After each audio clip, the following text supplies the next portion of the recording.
नमस्कार, आज आपण बघणार आहोत नारळाच्या वड्या। चला तर मग रेसिपीला सुरुवात करू। नारळाची वडी बनवण्यासाठी इथे मी खोवलेलं खोबरं घेतलंय। हे 2 वाटी आहे। 2 वाटी खोवलेल्या खोबऱ्यासाठी 2 वाटी साखर आणि 2 वाटी आकडी दूध घेतलंय मी इथे। आकडी दूध नसेल, साधं तापवलेलं नॉर्मल केलेलं दूध असेल तरी चालेल। आणि थोडीशी वेलची, 4-5 वेलची मी कुटून घेतलेत। चला तर मग आता वडी कशी बनवायची ते बघूया। नारळाची वडी बनवण्यासाठी इथे आपल्याला जाड बुडाची कढई घ्यायची आहे। पाव चमचा तूप आहे। तूप पातळ झालेलं आहे। याच्यामध्ये आता खोलेला नारळ घालून घेते। हे तुपावर थोडंसं परतायचं आहे। याच्यामध्ये आपल्याला लगेचच साखर घालायची आहे आणि दूधही घालायचं आहे। आता हे आपल्याला मीडियम गॅसवर हलवत राहायचं आहे जोपर्यंत याचा गोळा बनून येत नाही, साखर पूर्णपणे विरघळत नाही, दूध पूर्णपणे आटत नाही, तोपर्यंत व्यवस्थित हे हलवत राहायचं आहे। हे बघा, साखर आपली व्यवस्थित अशी मेल्ट झाली आहे, त्यामुळे हे पातळ झालं आहे आणि दूध पण आता हळूहळू आटतंय। हे आता आपल्याला असंच हलवत मध्ये राहायचं आहे, कारण त्याला खालनं लागू नाही द्यायचं। एकदम पेढ्यासारखी आपली बर्फी होते, कारण आपण याच्यामध्ये दूध पण समप्रमाणात घातलं आहे, त्यामुळं चवीला खूप अशी छान होते। आता 20 मिनिटं झाली आहेत मला हे शिजवायला। बघा, हे एवढं आटलंय।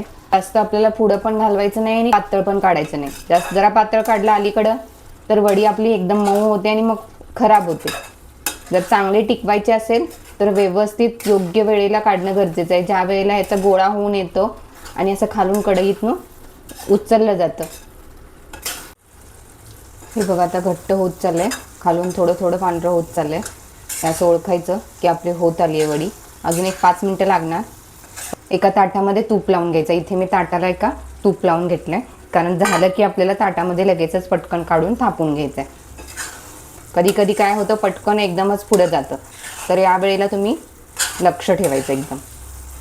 तुम्ही बारीक गॅसवर केला की वडी तुमची, नारळाची वडी तुमची एकदम पांढरी शुभ्र होणार। जर मध्ये गॅस मोठा वगैरे केला तर मात्र मग लाल पडू शकते। आता ह्या स्टेजला मी याच्यामध्ये वेलची टाकते बारीक केलेली आणि हे हलवून घेते। हे बघा, आपला आता गोळा बनायला लागलाय। आणखीन थोडासा ड्राय होऊ द्यायचा आहे आणि मग हे काढायचं आहे। असं हलवलं ना की आपोआप उचललं गेलं पाहिजे। गोळा आपला आता तयार झाला आहे। हे आता मी ताटलीत काढून घेते। हे बघा, हे असं पूर्णपणे उचलतंय। हे बघा, तर आता हे तयार झालंय। हे आपण ताटात काढून घेऊ। हे बघा, असं मी ताटामध्ये टाकून असं वाटीनं व्यवस्थित असं थापून घेतलंय। थोडं थोडं हाताने असं करत व्यवस्थित असं थापून घेतलंय आणि आता याला वड्या पाडायच्यात। हे गरम असतं खूप, असं हळूवार फुकतच थापून घ्या। आता याच्या वड्या पाडते मी। गरम असतं त्याच वेळेला वडी पाडून घ्यायचे, नाहीतर नंतर मग तुटतात। आता हे मी थंड करायला ठेवते। मस्त अशा खोबऱ्याच्या वड्या आपल्या तयार आहेत। नक्की ट्राय करून बघा, खूपच सुंदर होतात। दूध जास्त घातल्यामुळे अगदी खाताना पेढ्यासारखे लागतात। ही रेसिपी आवडली असेल तर रेसिपीला लाईक करा, शेअर करा आणि अशाच नवनवीन रेसिपींसाठी चॅनलला नक्की सबस्क्राईब करा।